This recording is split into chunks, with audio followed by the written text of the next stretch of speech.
Galit na galit ang taong bayan dun sa nangyari sa dalawang basketball player ng Ateneo na nalunod. Mas nakakagalit pa yung nakakabinging katahimikan ng Ateneo management, ng basketball coaching staff at yung mga managers. Ah, we need answers. Okay? Kailangan natin ng kung ano ba yung totoong nangyari doon sa araw na yon. Ngayon lumabas yung NBI, iimbestigahan nila sila Director Matibag.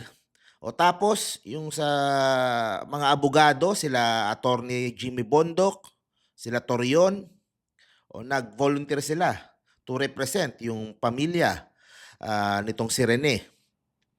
Natutuwa ako kahit papano yung mga magkakaaway sa politika nagkakaisa na gusto ng hustisya para dito sa nangyari sa dalawang players na ito.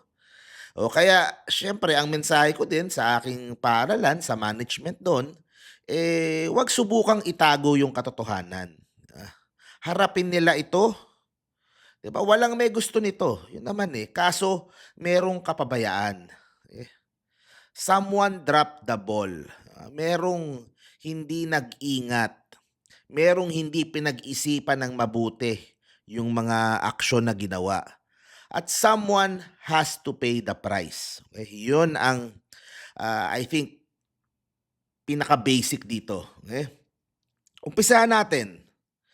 Ako, tingin ko, and tingin din to ng mga ibang mga nababasa ko, simulan natin, number one, isuspend o hindi kaya tanggalin na yung buong coaching staff ng men's basketball team. Hindi tama yun eh. Hindi tama yung deadly training na ginagawa nila sa Baler. Walang rational eh. 'Di ba? Walang championship is worth the life of any single player. 'Di ba? Nilagay nila sa delikado yung buhay ng mga player. Para saan? Para makapag-championship tayo? 'Di ba? Hindi sulit eh. So, doon pa lang may pagkakamali na. Alam ko, aksidente yan, hindi nila ginusto yan, pero it was a decision on their part na gawin yung bootcamp na yan sa Baler na yung mga lumang players, inaamin, sinasabi, deadly talaga. Ano yung sinasabi ng iba? Na patay yung buong katawan mo. Utak mo na lang matitira sa sobrang pagod mo sa ginagawa nyong bootcamp na yon.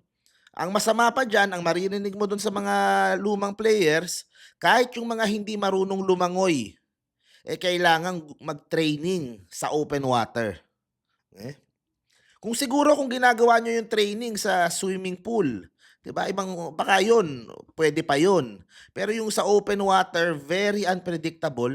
You put yourself in a position na delikado para doon sa mga players. Tapos maririnig mo pa na may pagkakataon before na merong player na muntik ng malunod.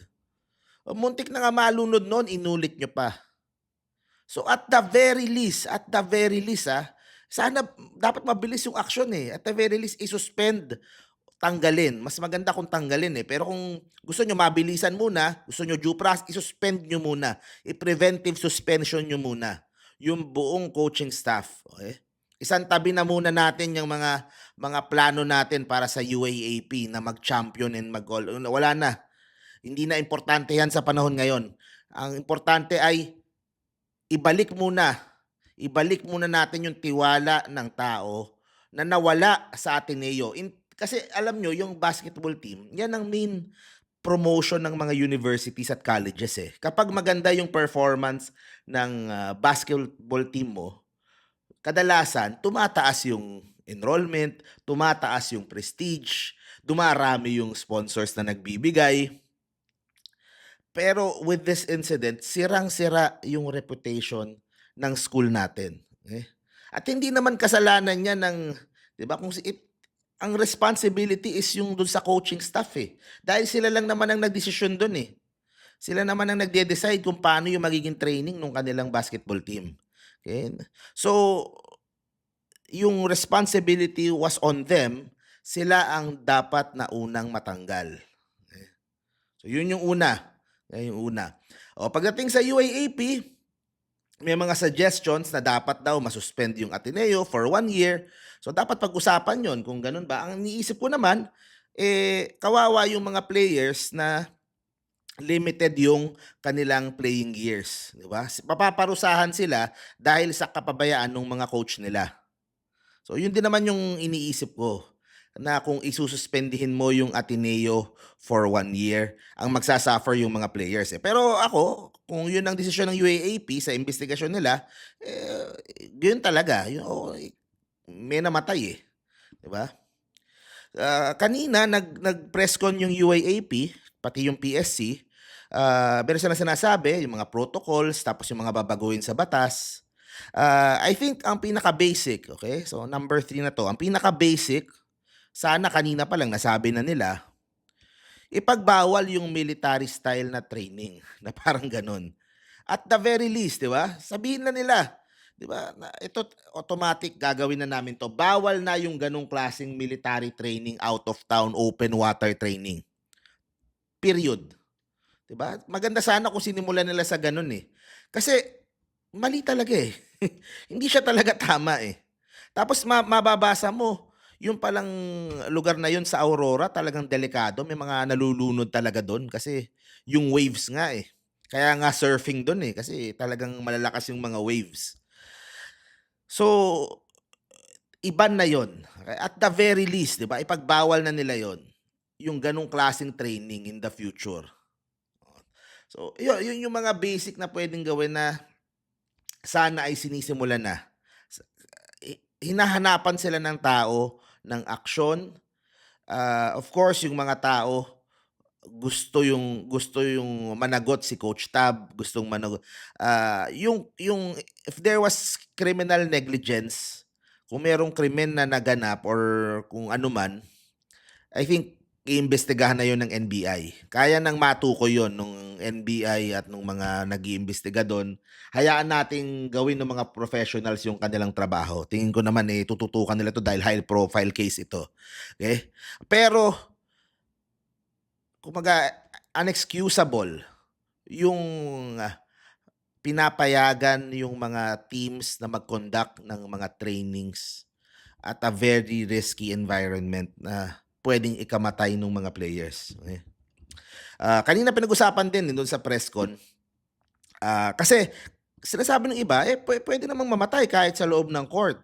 O kadalasan namamatay dahil sa heart attack sa puso. So may ginagawa din naman yung UAAP do'n na, kailangan, ma-check ng basta kumbaga pagdating naman yun sa kondisyon ng puso ng mga athletes, dapat naman talagang mino-monitor regularly kasi marami tayong pinapagawa sa kanila, pinu-push nila yung katawan nila to the limits. So ibang ibang ano yon, ibang issue yon na dapat aksiyunan din. Pero ito, kumbaga preventable 'to, eh. 'Wag lang kayong mag-military style training sa open water, 'di ba? This could have been avoided. So, dapat mabilis yung aksyon-aksyonan kaagad.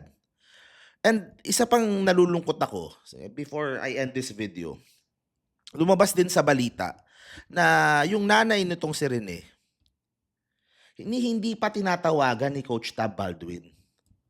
Bakit naman gano'n? Ewan ko lang yung mga assistant coach kung tumawag na.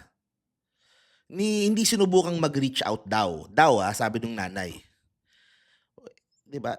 Kausapin naman nila. Harapin naman nila 'yun. Pinagkatiwala sa inyo yung mga anak nila, eh. 'Di ba? Bilang mga coach, kayo yung pangalawang ama, eh.